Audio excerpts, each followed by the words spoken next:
Fala galera, estamos de volta com a Semana do Pequeno Empreendedor. Meu nome é Emerson Cordeiro, sou responsável pelos serviços digitais e vendas do Terra Empresas e vou dar continuidade com vocês a partir de agora, juntamente com a minha amiga da Solids, a Camila Rocha. A Camila, ela é especialista em gestão comportamental e Customer Success Manager Coordinator e ela vai falar para a gente sobre gestão comportamental para recrutar, desenvolver e reter talentos. Camila, seja muito bem-vinda, muito obrigado pela participação. Muito obrigada, Emerson. Boa noite, é um prazerão estar aqui. Espero compartilhar um pouco do meu conhecimento sobre gestão comportamental, que a gente encerre essa noite um pouco melhor do que a gente começou. Com certeza vamos encerrar. Acredito que essa palestra vai ser muito rica. Então vamos lá, a palavra é sua, fique à vontade. Muito obrigada. Bom, pessoal, então vamos lá. Eu sou a Camila Rocha, eu sou publicitária de formação, mas me apaixonei pelo comportamento humano, então sou especialista em gestão comportamental e coordeno o time de Customer Success aqui na Solids hoje. Vou falar com você sobre um tema que eu sou apaixonada, que é gestão comportamental e como fazer com que a gestão do comportamento do quadro de colaboradores de vocês seja de fato eficiente e eficaz para todos os processos. Acho que como todo empreendedor ou toda liderança, todo gestor, o que a gente quer é alavancar nossos negócios. E para fazer isso, a gente precisa pensar em várias frentes. A gente precisa pensar em recursos tecnológicos, a gente precisa pensar em infraestrutura, precisa se pensar em capital financeiro e precisa se pensar em pessoas. E essa frente, a frente humana, por muito tempo ela não teve um grande protagonismo, ela não foi prioridade nas organizações. E se a gente pega um pouco dos marcos históricos da humanidade, a gente consegue entender o porquê disso.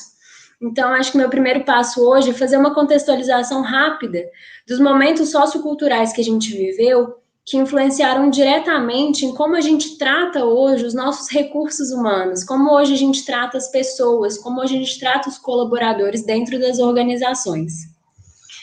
E eu trouxe aqui dois marcos importantes para a gente entender, que são a globalização e a era da informação.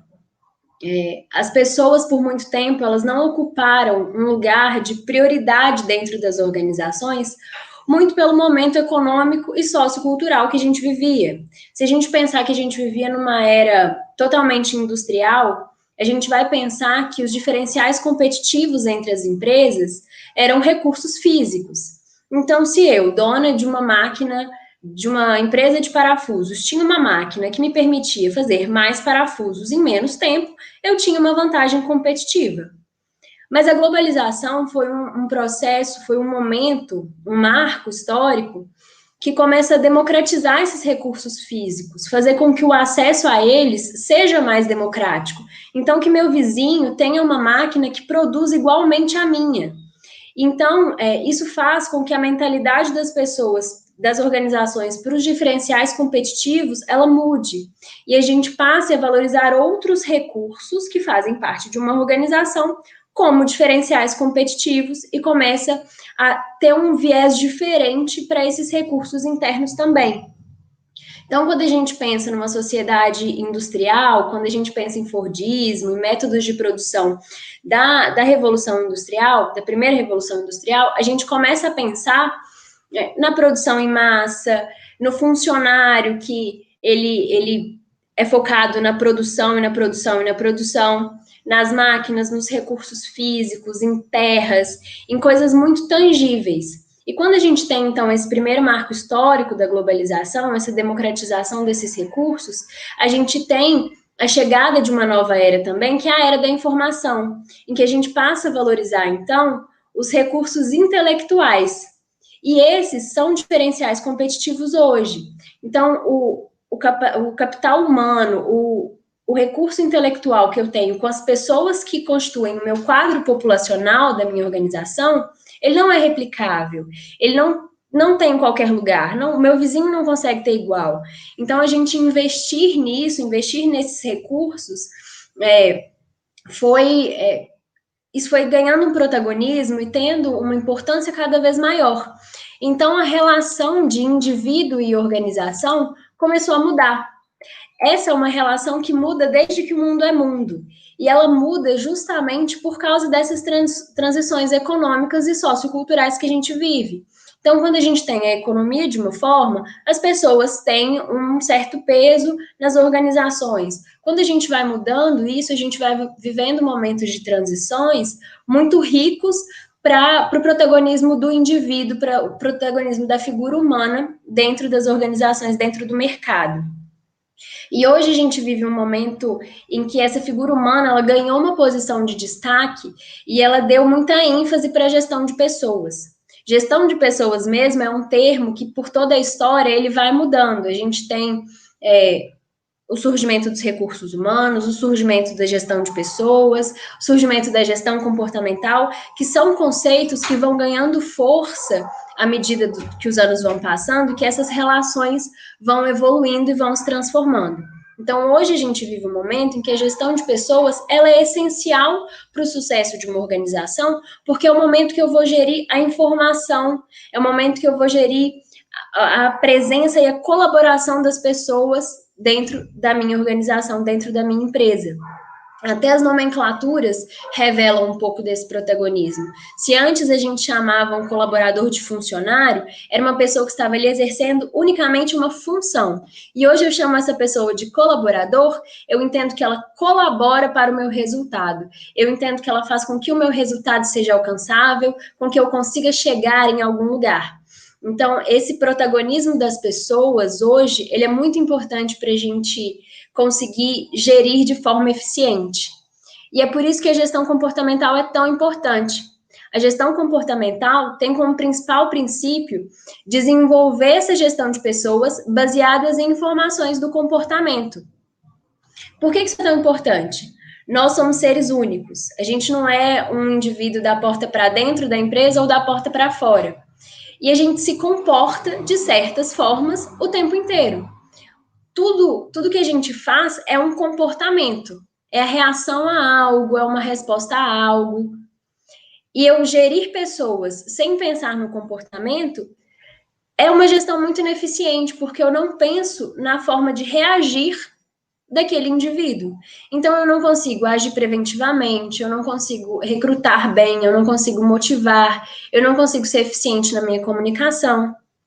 Então, a gestão comportamental, ela vem para trazer consciência para o processo de gestão de pessoas. Ela vem para falar assim, olha, um indivíduo, ele é mais do que o currículo técnico. Ele se comporta também. E a gente precisa gerir essas duas coisas para conseguir ter um resultado final e um resultado eficiente, um resultado positivo. Então, a gestão comportamental, ela tem como base o perfil comportamental de cada um. Eu entendo como um indivíduo se comporta, como ele age, como ele reage. Eu pego essas informações e aplico estrategicamente em todos os meus processos do dia a dia. Eu consigo absorver isso para que essa gestão ela fique mais natural, ela fique fluida. Eu consigo entender genuinamente quem é aquele outro e me comunicar bem com esse outro. Então, essa gestão comportamental, esse entendimento do outro, esse entendimento do comportamento, ele é um ponto de partida para muitas coisas. Ele é um ponto de partida um bom ponto de partida para um bom recrutamento e seleção, para montagem de times de alta performance, para potencialização de resultados, para retenção de bons talentos, para desenvolvimento de pessoas. Ele permite com que eu me comunique bem. E comunicar bem é o ponto de partida para muitas coisas, para muitos outros processos. Então, eu vou entrar aqui com vocês um pouco na história da gestão comportamental, em como esses estudos surgiram e como hoje a gente consegue ter essas informações tão mastigadas na nossa mão, para que a gente, de fato, consiga absorver e fazer com que esse processo seja mais fluido. Desde que o mundo é mundo, o ser humano está tentando entender por que as pessoas se comportam do jeito que elas se comportam e o que é comportamento. Então, a gente tem como conceito de comportamento reação a um estímulo. Então, se chove, eu me comporto de um jeito, se faz calor, eu me comporto de outro jeito. Tudo isso são estímulos externos que me fazem reagir de certa forma. Se eu estou com fome, eu me comporto de uma forma. Se eu estou alegre, eu me comporto de outra. E esses são estímulos internos que me fazem reagir de outra forma. Então, até que a gente chegasse nesse conceito, a humanidade estudou muito, muito mesmo. E eu vou passar bem rapidinho por alguns estudos para que vocês entendam como a gente chegou nesse patamar. Então, os gregos, lá nos primórdios, eles tentavam entender por que o Beltrano reagia de determinada forma quando estava com fome. Por que o ciclano reagia de determinada forma quando chovia. E eles começaram, então, a segmentar os tipos de comportamento de acordo com as tendências comportamentais de cada um. Então, se o fulano e o Beltrano se comportam de forma parecida, eu vou agrupar eles aqui. Se o outro fulano e o outro ciclano se comportam de outra forma, eu vou agrupar eles aqui. E assim eles foram agrupando comportamentos parecidos em 4 grupos: fogo, água, terra e ar. E esses agrupamentos, eles persistiram em todos os estudos subsequentes para que fosse fácil a gente identificar os tipos de comportamento existentes. E aí a gente tem várias correntes de estudo ao longo dos anos, depois dos gregos, com Hipócrates, Galeno e outros estudiosos. Eu coloquei aqui esses 3 porque são 3 marcos muito importantes para o estudo do comportamento. Hipócrates, por exemplo, ele é considerado o pai da medicina. Ele buscou nos corpos humanos explicação do porquê a gente agia como a gente agia. Ele explicou através dos fluidos corporais as tendências de comportamento. E esses estudos foram ganhando mais consistência e foram ficando mais robustos ao longo dos anos. Até que lá na década de 20 chegou esse cara aqui, que é um cara com grandes contribuições para a humanidade, foi inclusive quem escreveu Mulher Maravilha, e ele chega dando origem à metodologia DISC, que talvez seja a metodologia comportamental mais difundida hoje.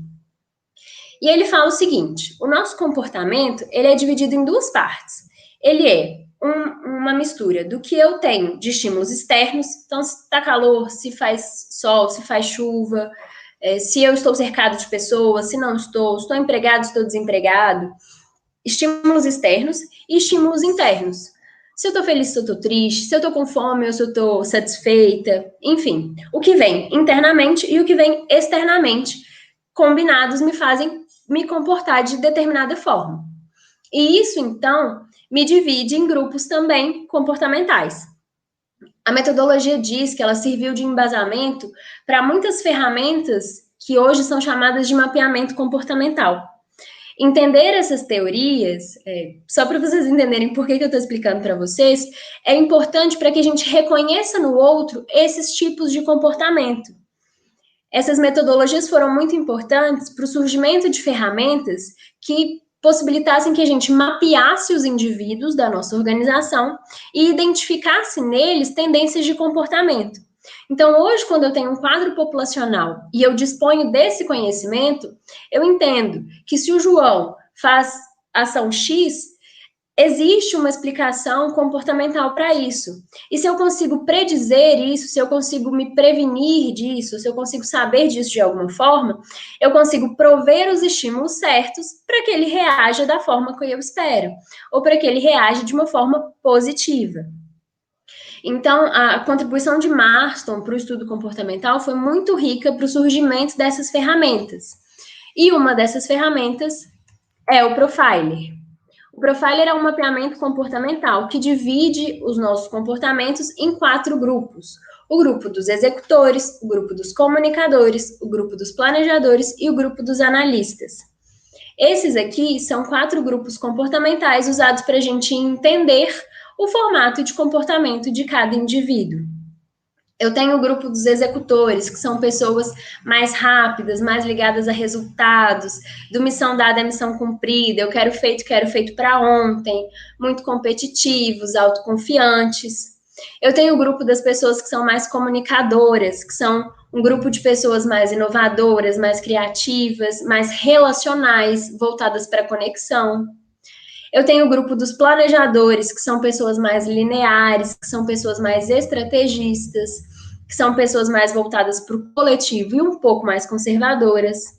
E eu tenho o grupo dos analistas, que são pessoas mais críticas, mais voltadas para a qualidade, mais diligentes, organizadas, voltadas para o conhecimento embasado e de dados. Então, eu tenho 4 grupos comportamentais que me permitem entender quem são essas pessoas que trabalham comigo. E se eu entendo quem são essas pessoas comportamentalmente falando, eu consigo me comunicar melhor com elas e tomar ações estratégicas no meu dia a dia. Por que eu estou falando isso? Porque quando eu compreendo esses perfis, eu consigo montar times que sejam sinérgicos e completos. Então, se eu sei que eu tenho uma pessoa executora e eu entendo que ela tem um gargalo comportamental, eu consigo preencher esse gargalo com outro perfil. E assim eu vou criando pares, eu vou criando pessoas complementares, eu vou criando times sinérgicos o suficiente para potencializar o meu resultado e para fazer com que eu tenha uma alta performance na minha organização. Quando a gente vai falar de gestão comportamental, entender essa base teórica é importante para que eu consiga vislumbrar na prática atividades pequenas do meu dia a dia que vão me trazer esse resultado esperado. Quando eu penso que o resultado de uma organização, ele nada mais é do que os resultados individuais, todos compilados em um só, eu consigo entender a importância de cada indivíduo na minha organização e como é importante fazer com que eles trabalhem bem, com que exista uma sinergia e um sistema eficiente o suficiente para amarrar cada um desses indivíduos dentro de realmente uma operação que funcione. E eu só vou ser capaz de fazer isso se eu sei quem são essas pessoas. E saber quem são essas pessoas não é saber se ele fala inglês ou se ele fala espanhol. É saber também se eu colocar ele sob estresse, se eu colocar ele sob pressão, sob tensão, como ele vai reagir? Ele vai ter um burnout? Ele vai bater a porta e nunca mais vai voltar? Ou ele vai produzir mais? Se eu colocar essa pessoa numa sala branca, ela vai conseguir produzir? Ou ela vai ficar louca sozinha? Ou ela vai sentir falta da troca com pessoas? Então, eu ter esse conhecimento mínimo sobre os perfis, esse conhecimento teórico, faz com que a gestão comportamental ela seja uma gestão eficiente e inteligente de pessoas. E isso vai servir para qualquer subsistema de RH. Quando a gente vai falar, então, dos pilares, que são o recrutamento, o desenvolvimento e a retenção. Quando eu penso nessas pessoas individualmente, eu tenho que pensar que elas vão passar por 3 degraus dentro da minha organização. Ela vai entrar, ela vai ser desenvolvida, e ou ela vai ficar comigo, ou ela vai sair. Então, para isso, eu preciso usar a gestão comportamental nesses 3 degraus, nessas 3 etapas. Então, quando eu vou recrutar alguém, quando eu vou atrair talentos, eu tenho que entender o que eu espero de comportamento dessas pessoas. Gestão comportamental é isso, é eu identificar os comportamentos e saber geri-los. Então, se eu estou num processo de atração, então de chamar pessoas para dentro, eu preciso entender o que eu espero de comportamento dessas pessoas. Isso é muito importante porque a gente viveu uma era em que o currículo ele tinha um peso muito grande nas contratações. Então, se eu precisava de um programador, eu ia lá no currículo e via, essa pessoa programa em JavaScript, então ela me serve, para dentro. Essa pessoa fala inglês, então é o que eu queria, para dentro. E eu deixava de olhar para uma outra caixinha que é muito importante, que são as habilidades comportamentais. E isso fez com que existisse um movimento, uma causa de desligamentos voltadas para o comportamento. Então, eu contratava um tanto de gente olhando assim, as habilidades técnicas dessa pessoa, que é o que ela consegue adquirir por cursos, por formação formal, vamos dizer assim. E quando ela entrava na minha empresa, ela não tinha os comportamentos esperados. Então, eu colocava essa pessoa sob pressão e de nada adiantava ela saber programar, porque ela ia embora e nunca mais voltava. Ela não ia aguentar a pressão. Ou ela ficava muito brava e era grosseira com as outras pessoas. Ou ela não tinha uma boa comunicação e não conseguia pedir para o outro, ter, enfim, uma boa interface com outros departamentos. E isso fazia com que eu precisasse desligar. Então, esse movimento de só olhar para as hard skills, para as competências técnicas, para o currículo, fez com que esse processo de atração e de recrutamento, ele ficasse cada vez mais delicado e mais custoso. Então, eu preciso olhar para essa outra caixinha das soft skills, do comportamento, e entender quem são essas pessoas que eu quero atrair comportamentalmente. Se eu consigo atrair as pessoas certas, se eu tenho um olhar muito voltado para isso, eu vou conseguir me comunicar com essas pessoas melhor. Então, ter um alinhamento mais claro do que aquele cargo exige, do que eu espero dessa pessoa e exatamente do que eu preciso desenvolver. Então, eu vou para um segundo pilar, que é, a partir do momento que eu tenho comportamentos congruentes com o que eu precisava, e eu tenho uma ciência maior de como essa pessoa se comporta, eu vou ter uma efetividade no meu processo de desenvolvimento muito maior, porque eu vou conseguir me comunicar de maneira clara com essa pessoa para levá-la do ponto A para o ponto B. Então, João, a gente precisa melhorar a oratória. Se eu sei que o João se desenvolve melhor com pessoas, eu vou colocar ele para fazer roleplay, eu vou colocar ele para fazer uma call simulada, eu vou colocar ele para fazer um teatro. Eu vou proporcionar estímulos que sejam mais naturais para o João, para que ele consiga desenvolver aquela determinada habilidade. Se eu consigo entender esses gatilhos, esses estímulos certos, eu consigo fazer com que esse processo de desenvolvimento ele seja mais rápido e mais efetivo, porque eu já vou atuar de maneira cirúrgica, diferente de se eu não tivesse conhecimento. Até que eu entendo os estímulos certos e a forma de aprendizado do João, eu posso errar muito. E esse erro custa muito dinheiro para as organizações. Muitas vezes a gente não tem esse tempo para que a pessoa se desenvolva. E isso vai fazendo com que esse processo fique cada vez mais delicado.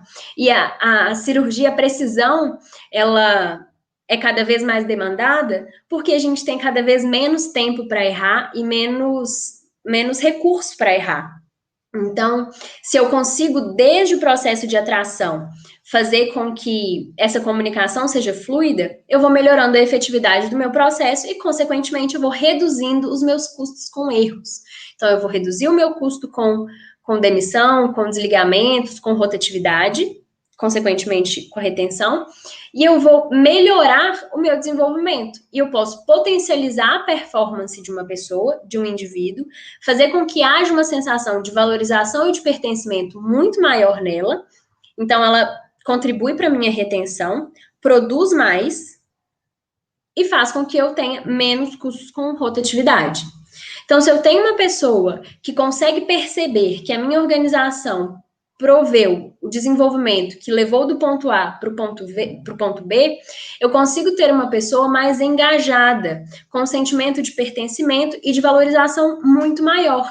E isso é essencial para a retenção.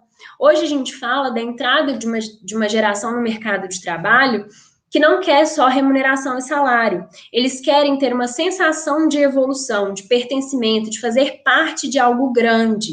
E isso faz com que a retenção ela esteja cada vez mais nos detalhes. Então, é eu conseguir fazer com que a pessoa se engaje com a minha missão, é eu conseguir fazer com que a pessoa se engaje com o que ela vive diariamente, com o meu clima organizacional, e não tanto com recursos físicos e financeiros, porque assim eu vou ter uma retenção muito volátil. Mas se eu consigo reter pelo desenvolvimento e pelo pertencimento, eu consigo, de fato, ser mais efetivo nesse processo. E eu só consigo fazer isso se eu me comunico bem. E eu só consigo me comunicar bem se eu conheço o outro. Então, a gestão comportamental, nesses 3 processos, ela vai fazer com que haja um sistema bem fechadinho de alavancar a performance, diminuir os custos com rotatividade e melhorar o desenvolvimento e produtividade do quadro populacional, porque eu vou saber com quem eu estou falando desde o meu processo de atração. Então, eu vou atrair as pessoas certas, eu vou desenvolver de forma cirúrgica e eu vou reter também com precisão, porque eu vou prover os estímulos certos para que essa pessoa esteja motivada.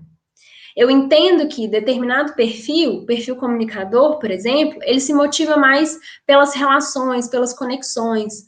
Então, para essa pessoa, eu vou prover um ambiente mais dinâmico, mais criativo, com oportunidades diferentes, com projetos diferentes. Eu entendo que o analista, ele é uma pessoa mais rotineira, Então, eu vou sentar, eu vou me dar ao trabalho de planejar um escopo de tarefas que seja mais rotineiro, para que essa pessoa não se sinta perdida, para que essa pessoa sinta que eu sei com quem eu estou falando e que eu valorizo aquilo nela. Então, se eu consigo fazer ações práticas no meu dia a dia como essas, eu consigo reter. E tudo isso vai contribuir para que a gente, então, alavanque a performance e alcance o sucesso da minha organização e para que eu consiga também ser mais efetiva nas minhas decisões.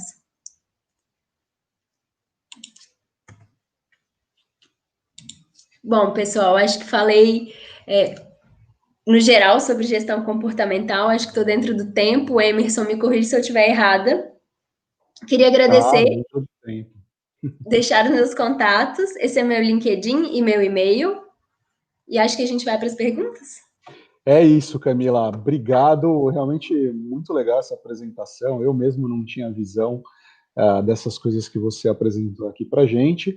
E o chat está bombando. A gente tem diversas perguntas aqui das pessoas que estão assistindo. Vamos começar com a Priscila Seixas. Ela pergunta: como será daqui para frente o recrutamento e seleção com as coisas funcionando mais online agora? Acho que ela quer dizer aí do reflexo da pandemia, né? Legal. Bom, Priscila, a gente já tem muitas... Antes da pandemia e antes... Bom, eu costumo falar que a gente está vivendo um apocalipse, né? Zero inesperado e sem previsão para acabar. A gente já tinha muitas tecnologias que proporcionavam muitas etapas para um recrutamento online.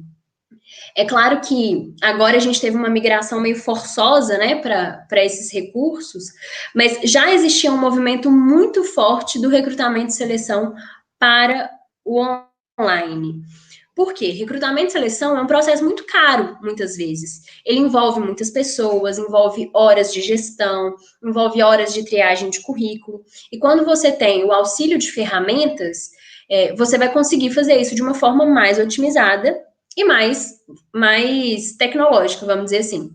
Então, se hoje eu tenho uma plataforma de recebimento de currículos, eu não preciso mais ficar com uma pilha de papel lendo 10 minutos cada currículo. Eu consigo fazer uma triagem mais otimizada. Então, se hoje eu tenho ferramentas de videoconferência, eu consigo fazer uma entrevista olhando para o candidato, ainda assim. Então, eu enxergo que cada vez mais a gente vai migrar para esses recursos. Eu não acho que seja uma regra e uma obrigação de todas as empresas transformarem o recrutamento para 100% online. Eu entendo que muitos recrutamentos, eles exigem até etapas presenciais, mas eu acho que hoje a gente tem boas soluções e boas ferramentas para que esse processo seja fluido online também. E, inclusive, que otimizam esse processo e tornam ele até mais barato, sem perder a efetividade e a qualidade. Perfeito. Agora tem uma pergunta da Arete Ferreira, que acho que é o desafio de todos os gestores, né? Ela quer saber como dar feedback negativo sem desmotivar o funcionário. Bom, Arlete, eu costumo encarar assim, eu acho que nós, no geral, brasileiros, a gente tem muita dificuldade de falar não, de fazer críticas, porque hoje a gente não tem, a gente tem uma sociedade que se comunica de uma forma curva. A nossa comunicação ela é assim, ela é um grande espiral. Então, para a gente chegar do ponto A ao ponto B, muitas vezes a gente faz muitos rodeios, porque a gente tem até medo desse ponto final que a gente está chegando. E isso, para alguns perfis, pode ser muito ruim, porque aquela pessoa não vai absorver a mensagem que você está falando. Tem perfis comportamentais, por exemplo, que são muito otimistas, muito otimistas. Então, se eu falo assim para você, Arlete, blusa preta não é legal, cabelo ruivo é legal, falar em público não é legal. Ela vai entender duas coisas boas. Uma negativa, 2 menos 1, 1. É 1 positivo, eu estou no lucro. Então, essa pessoa não me falou nada de negativo. Então, se eu for rodeando muitas vezes para perfis que são muito otimistas, muito positivos, eu não vou transmitir a minha mensagem. E, consequentemente, isso vai prejudicar o desenvolvimento dessa pessoa. Porque Quando a gente está dando um feedback negativo, a gente tem que encarar esse momento como uma oportunidade. É uma oportunidade de correção. A grande questão é fazer com que essa pessoa encare isso como uma oportunidade. E para fazer isso, a gente vai precisar se comunicar na linguagem dela. E cada perfil comportamental tem uma linguagem a ser seguida. Então, esse exemplo que eu dei, ele não vai funcionar para muitos perfis, mas é o que a gente tende, em maioria, a fazer. Então, essa pessoa não vai absorver essa mensagem. Se eu sei que isso não funciona, eu vou procurar outros meios de falar. Então, entender qual é a linguagem adequada para fazer esse feedback negativo pode melhorar essa situação. Eu acho que um outro processo que deve ser feito também é o de feedback contínuo. Se a gente tem feedbacks o tempo todo, se a gente investe na cultura de feedbacks, a gente vai normalizar essa situação e o feedback negativo, ele não vai ser uau, que momento horrível que essa pessoa acabou comigo. Eu acho que tem um pouco disso, assim, de, nossa, essa pessoa foi muito ruim comigo, ela me disse uma coisa ruim. E não é isso. O feedback negativo, ele é uma oportunidade de correção e de melhoria. Só que se a gente só faz isso uma vez na vida, sempre vai ter aquele marco ruim. Só que se a gente tem uma política e uma cultura de feedbacks, a gente vai normalizar essa situação e transformar esse mindset. Então, eu acho que tem esses dois pontos. Primeiro é a gente transformar a forma com que as pessoas veem e transformar isso numa oportunidade e se comunicar da forma mais efetiva. E é interessante, você comenta sobre o feedback contínuo, né? Eu acredito que isso permite até deixar o funcionário mais motivado, na medida que, se ele está cometendo algum erro, ele não persiste naquele erro por muito tempo. Né? Você está sempre apoiando, sempre orientando, e isso facilita, na verdade, para ele se desenvolver na carreira. Né? Com certeza. Então, Perfeito. Realmente... Desculpa, pode completar. Imagina, o que eu ia dizer é que hoje a gente tem políticas de remuneração, de bonificação muito atreladas a comportamento e desempenho. Então, por exemplo, a gente tem a avaliação de desempenho, que é um processo que muitas empresas atrelam a PLR, a promoção, a demissão. E aí, se eu deixo para dar o feedback negativo, quando eu vou falar para a pessoa que ela não vai receber uma promoção, aí eu desmotivo. Porque eu atrelo aquilo a uma coisa que é importante para ela, que é o salário. E unicamente e pontualmente naquele momento. Mas se todos os meses eu tenho um momento de feedback de one-on-one com ela e falo, olha, isso aqui não tá legal, isso pode comprometer o seu resultado, eu falo para ela, olha, eu tô te dizendo agora, eu tô te dizendo hoje, que isso pode comprometer o seu resultado lá na frente, uma coisa que é importante para você. Então, olha, você ainda tem tempo para caminhar. E eu vou te acompanhar amanhã. E eu vou te acompanhar depois de amanhã. Mas se eu só deixo para fazer isso no momento decisivo, realmente eu desmotivo. Perfeito. Temos aqui a Cíntia Machado, né? Ela faz uma pergunta interessante. Você acabou de comentar sobre os perfis. Ela quer saber, na hora da entrevista, como ela faz perguntas para os candidatos. Eu acho até que ela quer saber quais seriam essas perguntas, que podem ajudar ela a conhecer melhor o perfil e se eles estão de acordo com os valores da empresa. Legal. Uma coisa que a gente costuma falar muito é que é legal você ter um mapeamento comportamental daquele candidato antes da entrevista. Isso vai te proporcionar conhecimento suficiente para planejar perguntas melhores para aquela pessoa. Vou dar um exemplo bem rápido. Planejadores são pessoas que têm perfil planejador combinante, são pessoas que tendem a ser mais conservadoras, a agir com mais parcimônia, com mais cuidado, a ouvir mais do que falar. Então, podem ser aquelas pessoas que no momento da entrevista só vão te responder o que você perguntar. Então, fazer perguntas mais abertas, mais abrangentes e deixar ele falar é muito mais estratégico, porque não é natural dele. Então, você vai precisar puxar. Diferente, por exemplo, de um comunicador, que é um perfil que é tão relacional que ele ganha na fala. Ele é um perfil que tem oratória mais bem desenvolvida, que tem uma capacidade persuasiva um pouco melhor pela fala. Então, ele é um perfil que vai falar bastante na entrevista. E se você fizer perguntas, às vezes, capciosas, ele pode se enrolar na hora de falar. Então, se você tem o conhecimento dos perfis antes, você vai conseguir direcionar melhor o seu olhar, não necessariamente as perguntas, mas até a forma com que a pessoa responde, você já vai se preparar melhor para isso. É legal perguntar para alguns perfis, por exemplo, o executor, das falhas que eles já tiveram, porque é um perfil que tem muita dificuldade em reconhecer os erros. Para o planejador, para momentos em que ele teve que arriscar, que tira ele um pouco da zona de conforto. Então, entender cases da história das pessoas pode ser legal para você identificar esses valores. Bacana. E existem ferramentas que ajudam, né, a identificar esse perfil. A própria Solids ajuda nisso. Exato. Com o mapeamento comportamental, que é o Profiler, foi o que eu citei, você vai conseguir ter esse conhecimento prévio, não só dos seus colaboradores, mas dos seus candidatos. Então, o que a gente indica é que você faça um mapeamento comportamental antes, e não depois ou só no momento da entrevista. Agora a gente tem a Marina Fortes e ela pergunta se os eventos corporativos são boas ferramentas para unir os colaboradores e já complementa perguntando como fazer isso online. Eu imagino que o time dela deve estar trabalhando de home office. Bom, Marina, eu acredito que sim, os eventos corporativos são boas ferramentas para unir os colaboradores. Eu acredito que quando se há uma grande sensação de pertencimento, a gente cria uma rede, sim, uma comunidade. E eu acho que a tendência das empresas hoje é caminhar para isso, é caminhar para a formação de grandes comunidades mesmo, até colaborativas internamente.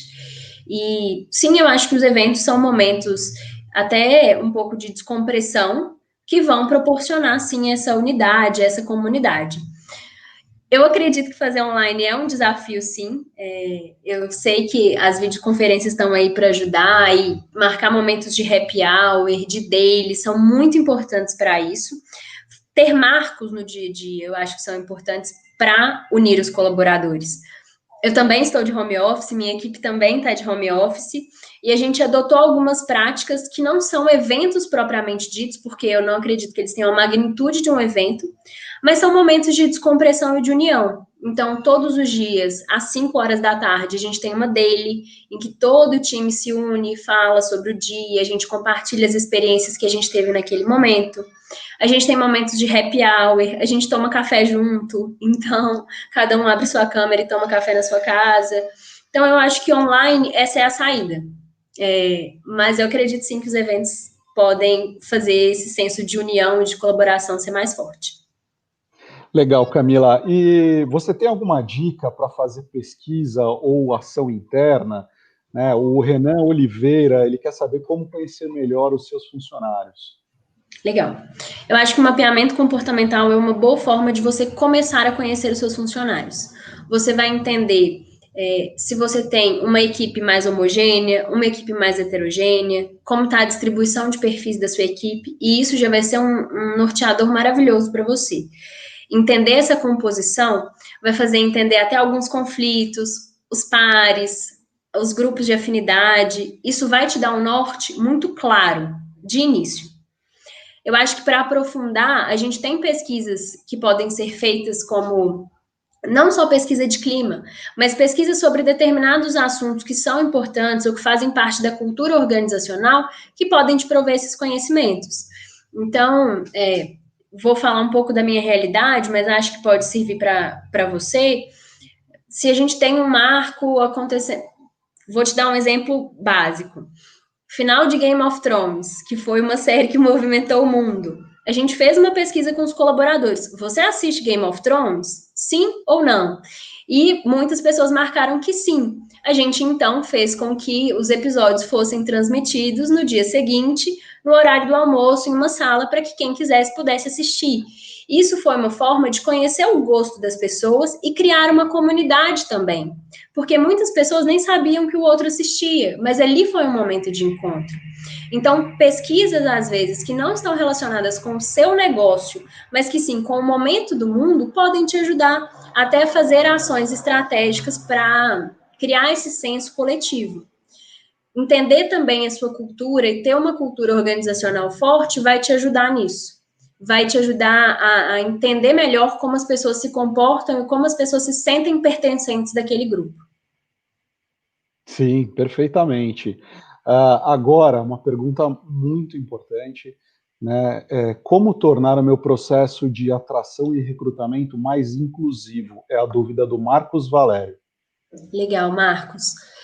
Inclusão é muito importante e a gente está vivendo um momento em que isso tem sido olhado com mais zelo. E é um momento muito importante mesmo para a gente falar sobre inclusão e sobre diversidade no ambiente. A grande questão de tornar um processo mais inclusivo é a forma como você comunica isso para o mercado. Então, ter plataformas que vão te ajudar nessa divulgação de uma forma mais atrativa e de uma forma que de fato se comunique com as pessoas, vai fazer com que pessoas diferentes se apliquem ao seu processo. Se eu tenho requisitos muito específicos, eu excluo parte das pessoas. E eu tenho que entender isso. Então, a primeira coisa é entender o escopo da sua vaga e o que você pode abrir mão e o que você não pode abrir mão. Quando a gente fala, por exemplo, de uma vaga que tem requisitos muito específicos, eu vou entender que eu vou excluir um grupo que não atende aqueles requisitos.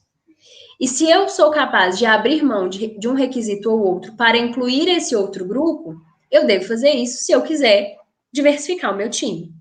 Então, quando eu penso no escopo de uma vaga, eu preciso pensar também que quando eu penso nesse escopo, eu incluo pessoas ou eu excluo pessoas. Esse é um ponto. O segundo ponto é como eu me comunico com esse público que eu quero incluir. Como eu atraio essas pessoas diferentes das que eu já tenho? Se eu estou me comunicando bem com essas pessoas ou não, pode ser muito teste mesmo, erro e acerto. Então, muitas vezes eu vou dar um exemplo assim. Vou fazer um processo que eu coloco uma comunicação de divulgação cheia de cores e que tem uma comunicação visual super atrativa. Ali eu entendo que muitas vezes eu excluo uma pessoa cega, porque ela não vai ver aquela comunicação. Será que ali não está na hora de eu inserir um outro elemento de leitura, uma forma de que essa pessoa consiga ver o meu anúncio de vaga? Porque ali eu estou excluindo um grupo. Então, esses artifícios de divulgação e de comunicação, eles incluem ou excluem. E para esses grupos, a gente vai precisar pensar, então, na forma como de divulgação. Então, é escopo de vaga e divulgação. Muito bom, perfeito. Com essa última pergunta do Marcos, a gente encerra, Camila. Então, gostaria de agradecer por todo o conhecimento. Realmente, você deu uma aula para a gente. Né? Muito obrigado pela sua participação e passo a palavra para as suas considerações finais. Eu que agradeço, Emerson. Acho que foi muito valioso estar aqui hoje. Estava ansiosa por esse momento, queria muito conversar com vocês. Acho que a gestão comportamental é um assunto importante, ainda pouco tratado, mesmo que a gente tenha ganhado visibilidade nesse tempo, em que a gente esteja vivendo um momento muito delicado de transformação do RH, da gestão de pessoas, ainda é um assunto que precisa de maior penetração nas empresas. Então, poder falar aqui hoje sobre esse assunto é muito importante para mim. Maravilha, Camila. As portas estão sempre abertas, né? Esteja sempre presente aqui no Terra Empresas para a gente ajudar os nossos pequenos empreendedores. Legal, muito obrigada. Eu que agradeço. Você que está em casa, não saia daí, a gente vai encerrando essa palestra, mas daqui a alguns minutinhos a gente tem mais a Semana do Pequeno Empreendedor continua. Até já!